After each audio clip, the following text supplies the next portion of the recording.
It's the Locked On Flyers podcast for Friday, October 27th. Your daily dose of Flyers news, analysis, and high quality content that thinks the Flyers did kind of what we asked them to do after the Vegas game, Russ. Yeah, no question.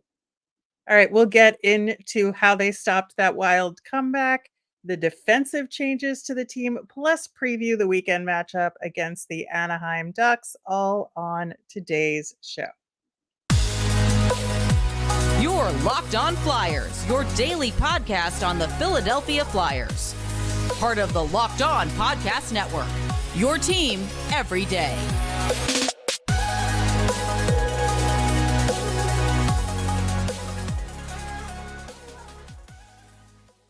Hey there, and thanks for making Locked On Flyers your first listen every day. I am Rachel Donner. You can find me on the app formerly known as Twitter at rmiriam. I'm here as always with Russ Cohen, who's on all your favorite social media apps at Sportsology. And we as a show are on Instagram, Threads, Blue Sky, at Locked On Flyers as well.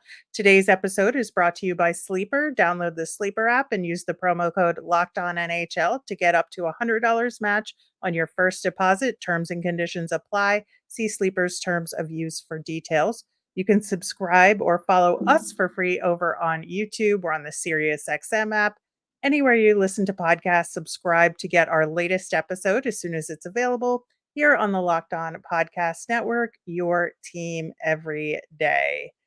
Russ, we're going to get into that 6-2 win over the Minnesota Wild. So much good to talk about there relative to the previous game.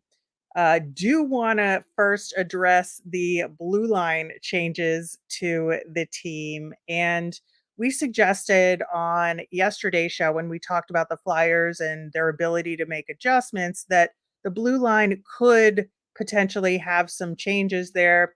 And we thought that there was a distinct possibility that Emil Andrae would be sent down to the Phantoms as part of it, just because, he was kind of having a little bit of trouble Yeah, at no the question. There's NHL no level. problem with that. It was fine to send him down. I had no issue with that. Yeah, I didn't either. I think that there was a little bit of struggling happening. Mhm. I think that the other half of the equation is where we differed a lot. We talked about Ronnie Attard and Adam Ginning, and we both kind of settled on the fact that we thought Ginning Yeah. was potentially the right call up to make if they were going to make a call up here, simply because he's been playing pretty well and he matches the style of Mark Stahl most Mhm. closely in terms of need on the blue line. Flyers went in a different direction and called up Louie Belpedio and Victor Mete. Yeah, I mean, they called up guys that aren't future guys for them. They're not gonna be future guys. Uh, the way that they tried to tell us that, like, nobody's doing well enough in Lehigh to deserve the call up, I scoffed at that. We know Yenning's playing really well. Like, I just Yeah, we watch the Phantoms, we talk about their we do their segments. We know that he's playing well. I get it. A lot of people don't watch, so they don't know, but, we could tell you handily that he's having a good season. He is. yeah, and I've watched every single Phantoms game. You've watched more than I have. I haven't watched Yeah, a lot of so full games. far this season, and I can understand not calling up Ronnie Attard. I think that he's gotten into a little bit of penalty trouble, Mhm, as we've talked about, and just had, a few mistakes, a little bit of hesitation, and mhm. that's been like a running issue with him. That's the stuff he needs to work on. But I really think Jennings has the confidence, and his experience is so much different Yeah. than Ronnie Attard, and I just feel like he has, the ability to have his play up level at Mhm. the NHL level, and I think he would have been absolutely fine. Um, you know, uh, there's nothing inherently wrong with Louis Belpedio and Victor Mete. I think that they're just solid AHL Right. I defensemen, think they're gonna and just find over time that there's little things missing with them, and they're just kind of, like, gonna be plugged in there, that's all. yeah, and there's a ceiling on their games Yes. that maybe, Attard and Ginning haven't reached their Well, there's no ceilings doubt yet. they haven't reached theirs, yeah. No question. Yeah, yeah, so I really think that is the big difference for me, is that I really think Ginning was the right call up here. Nonetheless, Belpedio did get into the game against the Minnesota Wild. Mete did not. There was an interesting discussion about really whose decision all of this is, and Who's that, having this discussion? I want to know. well, there was internet discussion about Yeah. the Okay. topic, about, what the process is. And, our understanding of the process is that Tortorella is involved, but Ian LaPerriere makes the recommendations and the front office has Sure. a say. And Torts has said over and over again that, the front office is the one who makes these decisions, and then he can set It's the not fully lineup. true. He makes It's the final not. decision because we've seen that if they send up certain people and he doesn't want He to play them, doesn't play them. he's not going to play them. So Yeah. I get it. I think what people are talking about is what some other organizations do, but when you have John Tortorella there, he is making that final decision. Trust me. Now with other organizations, yes, he did listen to the AHL coach for sure, and yes, the front office has input. But again, he's going to play who he wants. Right, and so the front office is gonna pick somebody who Torts is gonna play. I mean, I They think, think he's going to play. it Yes.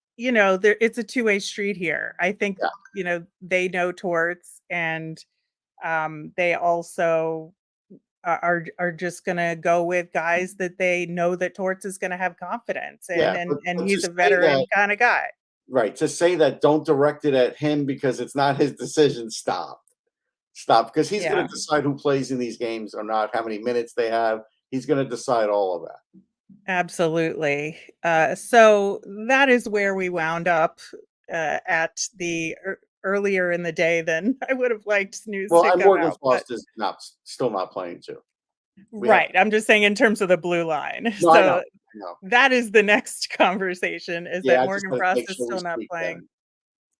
then. I think that, I do think it was a mistake. Despite the outcome of this game, I still think it's a mistake. We have to get him in there. If he's not in against the Ducks, like, this is gonna be a problem. I think it's already a problem in the sense that I think we could all see that he's probably gonna get offered up for a trade at some point because this is if the coach has no use for him, he's not going to play him. We've seen this happen with John in other situations with other coaches, and usually that player gets traded. Yeah, absolutely. Well, speaking of trades, likely will not happen for Shane Pinto if he's suspended for 41 games, right? Yeah, that whole thing. I wish there was more transparency. I don't understand why he's suspended for 41 games. Nobody seems to understand really. Yeah, because the betting was not on hockey. Right, So, like, what are we talking about here? right, Like, let us know so we can gauge whether or not this seems right. There's appropriate. really no, and again, from very skilled people in this industry to fans and otherwise, nobody has a clue. So, all right, I mean, I get it. If you don't want transparency, that's fine. But people are going to keep digging at this and they're going to keep guessing at this for a long time. And they're going to bug Shane Pinto the minute he's back, too, because we don't know. Absolutely. I do want to get to our sort of main point about this game against the Wild, before we then talk about the details in the next segment, because the biggest issue we talked about in, the Dallas game and the Vegas game was, them playing back on their heels and not being able to withstand a surge from an opposing team. And this was how you handle that. There was a surge, Hmm. the Wild got back within 1, but Hmm. then the Flyers put it away, and they Yeah. tampered down whatever the Wild were doing. They were, intercepting passes, they were making plays and really pushing offensively themselves instead of just playing defense. And that was exactly what we wanted to see. Yeah, agreed. It was weird. The Wild, like for the first two periods, I just couldn't understand how they couldn't create anything. And the Flyers did a really good job. But then the third period, all of a sudden, like the Wild kind of like were like really pressing, got a lot of shots in a short amount of time, Yep. and definitely had heart moving. And that's when I felt like, okay, now the defense is a little tired, but they got a second win. And when they did, they put them away. So yeah, I do give them credit for overcoming that.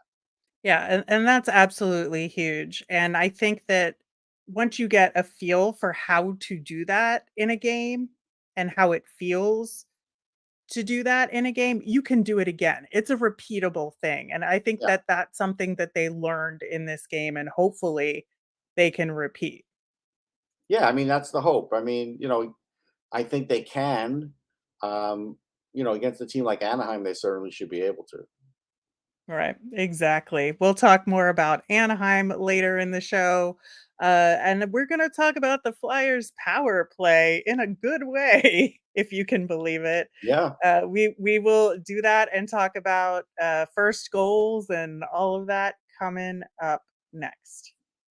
As a business owner, you realize there are times when receivables might fall behind, but that doesn't mean you need to fall behind on vendor payments, payroll, or rent. For more than 25 years, Parkview Advance has helped businesses secure working capital from 5,000 to 1.5 million. Parkview Advance can approve your working capital in as little as 24 hours. It's a much easier process than you might imagine. We invite the many entrepreneurs that are Locked On NHL fans to learn more by calling us at 203-675-0071 or go to the parkviewadvance.com. If your business needs working capital, call Parkview Advance today. Parkview Advance, helping businesses with their working capital. Go to parkviewadvance.com. Of course, next week we will be talking about the results of the game against the Ducks. Plus, we'll get into a very busy week for the Flyers against Carolina and Buffalo in a home and home and the Kings. So, lots to talk about then. In the meantime, continuing our discussion on the Flyers win over Minnesota. Flyers power play was 2 for 3 in this one and long overdue success there, right? Yeah, this is the way they should look more often. It's puzzling why they don't, but this was better. Like, it was more balanced. There were some good shots. The goal by Couturier was especially good. So, yeah, that was something where it was like, okay, we knew you could do it. Now see if you can do it again. Yeah, absolutely. I think that, especially to your point, the Couturier goal, I thought that play was really good. Yeah, And then it was just like a really heads up play by Bobby Brink it was. to see that puck and be able to get it 5-hole. I think Yeah, that it was a the good great play reflexes on him. there, way he jumped on it, no question. Yeah, so it was good to see that success on the power play. Not only did Bobby Brink score his first goal in the NHL, he scored his second goal in the NHL as well. Man, they were trying so hard to get him that hat They trick. were. I mean, that second one was all Joel Farabee, though. We're starting to Yeah, see like the Joel Farabee from 2 years ago, and so I think Torts is right in the sense that there's some magic there, but there's a lot of magic in Farabee at the moment. Like, this is the best he's played in a long time. absolutely. I think so as well. Yeah, that Farabee Cates Brink line. Not only do they have some really good touches offensively, and I think they're clicking, but they were up against the Wild top line for a good portion of this game Yeah, and until they the Wild frustrated him. Yeah, until the Wild shuffled their lines a little Right. bit, that was kind of the matchup, and I just thought they were really well structured and were able to, like, get between passes and steal the puck, and I just thought they played great, the full ice. Yeah, no question. I mean, early on though, the Flyers did get a break when Hartman kind of missed an open net there. Hart was Sure. beat for sure. So, but I think, as the game went on, they did handle him well. But there was a point early, like you kind of wonder if Hartman would have scored, what that might have done to the game, but he didn't. So I give him credit. They definitely, by the third period, Kaprizov was frustrated. I think so, and I think that, the floodgates were obviously open for the Flyers on this one, but to get not only Bobby Brink his first goal in the NHL and of the season, but to get Owen Tippett on the scoreboard, to get Travis Sanheim on the scoreboard, Yeah, all that those is things are so good. important. Yeah, I mean Tippett, it's easy to see why he scored that goal because he didn't have time to think about it. When he has time to think about it, sometimes he misses the net. With no time to think about it, he scores like that. And so that was a really great play. And yeah, the Sandheim goal was nice too. So we'll see. I mean, again, you see if that gets those guys started. Lawton still has to score. There's other guys that still have to score. Right, I know, we said, pregame that we really wanted to get Couturier on the board, and then I threw in Lawton for good Right. measure. We did get Couturier on the board, and he had a goal and an assist in the game as well. I thought he had a pretty solid game there too. I think that He did. Cam especially on the power Atkinson, play. yeah, Cam Atkinson, a big game too. So yeah, it's Yeah. look, they're a better team with those guys in there. There's no doubt. I'm still cautioning people not to listen to the hype on ESPN, like, hey, we think they might be ahead of schedule. It's very early in the season. You got to wait for a while, see what they're doing after 25, 30 games before you want to say that. ESPN can say whatever they want. I'm just saying fans should, be happy with the play, watch your team, be happy, but just know that, hey, you got to see what happens. Yeah.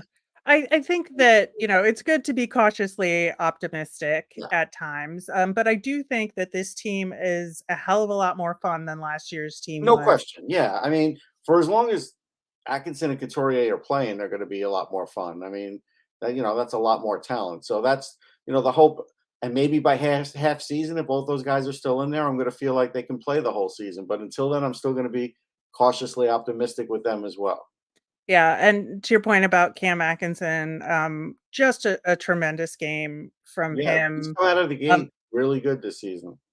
yeah, and especially that play on the Tippett goal, Yep. was phenomenal. So bummed about that shot off the post for Yeah. him, Yeah. later in the game, but, 3 assists in this game, like, that's a huge It contribution is, from but that shot off the goal was proving something that I had said pre-show. Like Philip Gustafson, I don't think is the number one. He was not seeing shots from far away.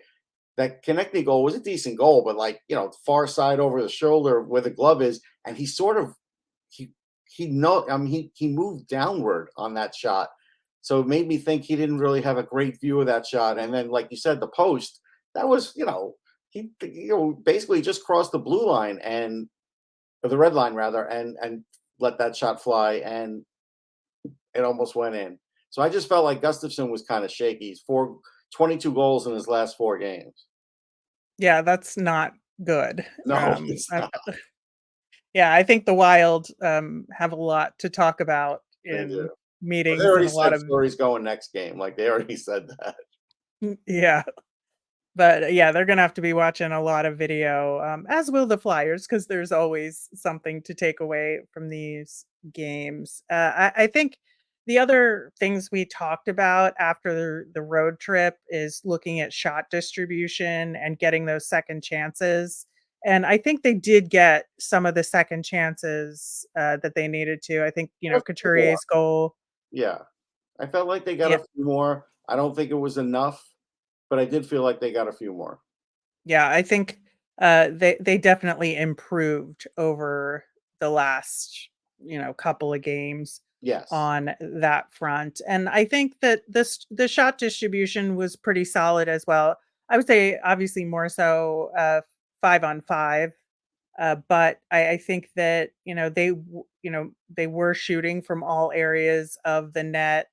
They did get a lot more net front opportunities than they Yeah, did for in the sure. last couple games. And Yeah. I think that's, part of that is the Minnesota Wild and their quality of defense and their structure versus, the last 2 teams the Flyers played. But, you got to take advantage of that. And they Right. We did. talked And about it. that's all you can ask for. They have 2 key defensemen out and one of their better forwards. So it was a time where they needed to take advantage, and they did.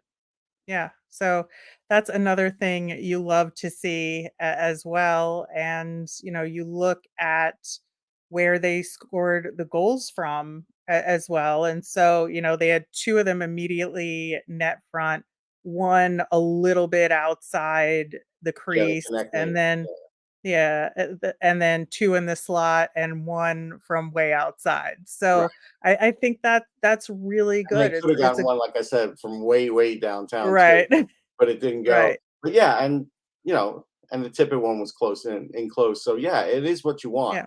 No question about it. Yeah, so I'm pretty pleased with this game, and now it's time for the Flyers to really turn this example of them playing well into a habit. And that, Mhm. they always talk about that with individuals. You do things repeatedly enough and it for a couple 21 days, they said, and it becomes a habit. And so I really think that's something the Flyers have to do now is just take all the best practices from this game and turn them into habits, no matter who they play, and not play to the level of the competition.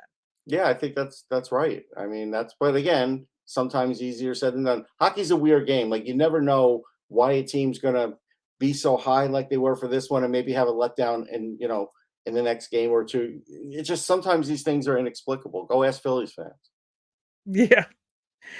Yeah, I was a little doubtful at the beginning of this game with that fight immediately after puck Yeah, drop, but yeah, it turned out so much better and different than I expected yeah, based on the beginning. yeah. The only thing is, and this is again, I can't really, say too much about usage when they win, but they are trying to force the fourth line in too much. They have no points, and if you want to change momentum, that's fine. But the statement that they want to get them in even more, like how much more than 8 minutes do you really want to play this line? Like, be careful. Yeah, and Hathaway's skirting on the edge of penalties again as Yeah. well. So got to keep an eye on that for sure. But we do have another team to play this weekend. That is the Anaheim Ducks, who just won an overtime game against the Boston Bruins. And Ah, we are that's a going big win. to, yeah, so we are going to talk about them coming up next. You know that feeling when your favorite Flyers player scores a hat trick or a brace like Bobby Brink? If you want to get that feeling and win 100 times your money, play daily fantasy hockey on the Sleeper app. As the official daily fantasy app of the Locked On NHL network, Sleeper is our top choice for daily fantasy sports, especially daily fantasy hockey. With Sleeper, you can win 100 times your cash in daily fantasy hockey contests. You can also play daily fantasy NFL, NBA, MLB, and college football on Sleeper, and entries can be made in under a minute with elite players like Connor McDavid, Sidney Crosby, and Austin Matthews, plus new guys like Connor Bedard. All you need to do is make more or less picks on stats for these stars. You can choose from stats like goals, assists, saves, plus, minus, and more.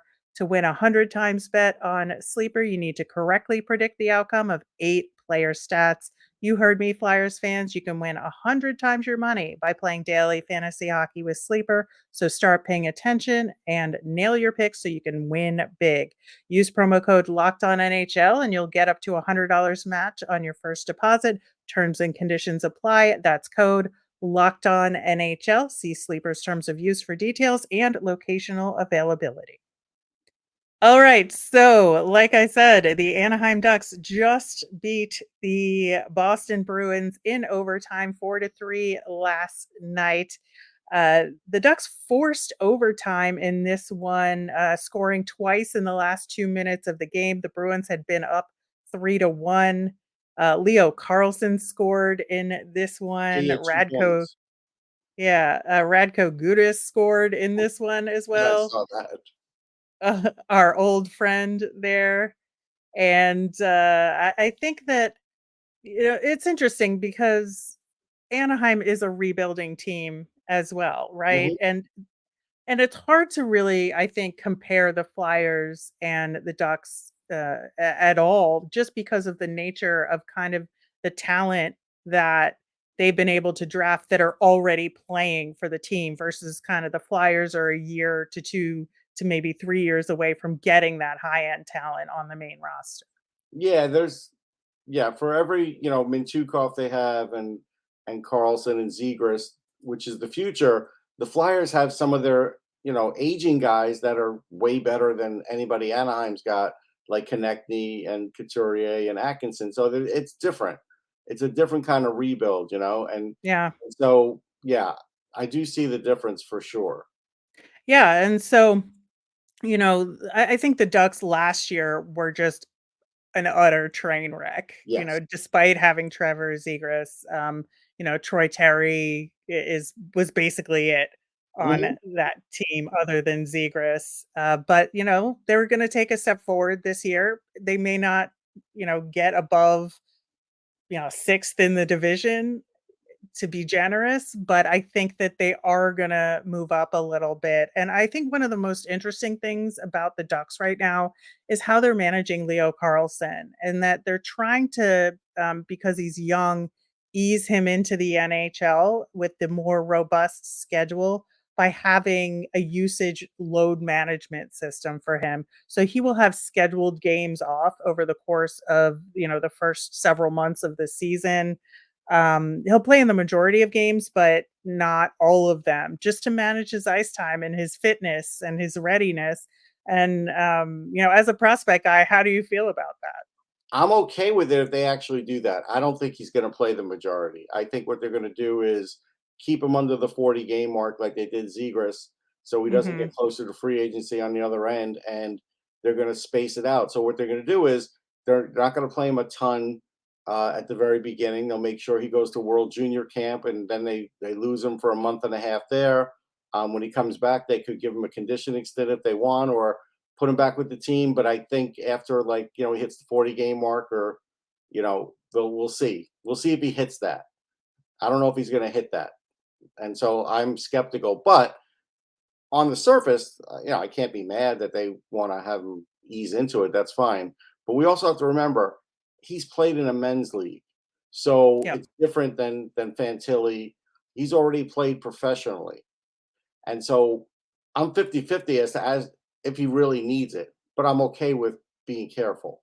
Yeah, I think that's fair. I think that it's just an interesting strategy. It And, is. given where the Ducks are in their rebuild, I think they have the luxury of doing this, whereas They some do, other but teams just don't might not. pretend that you're doing it that way if it really becomes a financial thing in the end, which it could, because that's how it was with Right. Zegras. So let's see if it becomes a financial thing or if this is really it and he's going to play 60 games. If he plays 60 games, I applaud him. I say, yes, you did it right. If he plays 39, I'm going to be like, okay. Yeah. So I'm not sure we're going to see Carlson Yeah, against I the don't know. Flyers. It seems like a game they might sit him for because they want him in for maybe games that are a little bit tighter competition. Plus, But with the flying and the early start, I could see him missing it. yeah, yeah. So, given that, Troy Terry and Trevor Zegras are the other components of that top line they have. Beyond that, though, it's Mason McTavish is solid, Oh, McTavish but is really good. He yeah, he could do well. I mean, look, Ryan Strome has played against the Flyers a lot. Like he's got a lot yeah, of experience against the Flyers. But yeah, you look at this lineup and you say this is a game the Flyers should win. yep, But Anaheim does have a lot of speed and youthful exuberance too with those young guys, and they have a good goaltending tandem with Dostal and Gibson. So I don't know who's going to be in. Probably will be Gibson because Dostal just played the other day. So yeah, I mean, it's a game they should win though. yeah, absolutely, and that's the thing I think for the Flyers here is to keep this momentum going, like we Mhm. just talked about, and make this a repeating pattern, and not get sucked into a different style of play than they're used to because they're facing a team that's a lot different from them. Yeah, they've got a lot of speed on the blue line now. Offensive ability with Fowler, Jackson Lacomb's really good. Like I Yeah, mentioned, Mintukov. Then you got guys like Labushkin that are good at blocking shots, and Gudis, who's all around tough and will we take those. know about him. Yeah. So they have a mix, and so it's not a terrible blue line for them. No, not at all, and again, like you said, the goaltending is pretty solid as well, so it's not gonna be an easy game for the Flyers, but it's definitely a game they should win, and, hopefully, we will get that win over the weekend. We will be back on Monday to talk about that game as well, plus it'll be Monday, so we'll have our nemesis of the week. It is a busy week for the Flyers, so lots of things to choose from, for the nemesis. And we're As a gonna have like an reminder interactive poll, right? we always want to hear from you. So if you've got mailbag questions, we will be having one next week. So you can send them in via Twitter at Locked On Flyers. You can email us at lockedonflyers@gmail or comment over on YouTube. I'm Rachel. I'm on Twitter at rmiriam. That's RMIRIAM. I'm Russ. I'm at Sportsology, SPORTSOLOGY. Have a great weekend, everybody.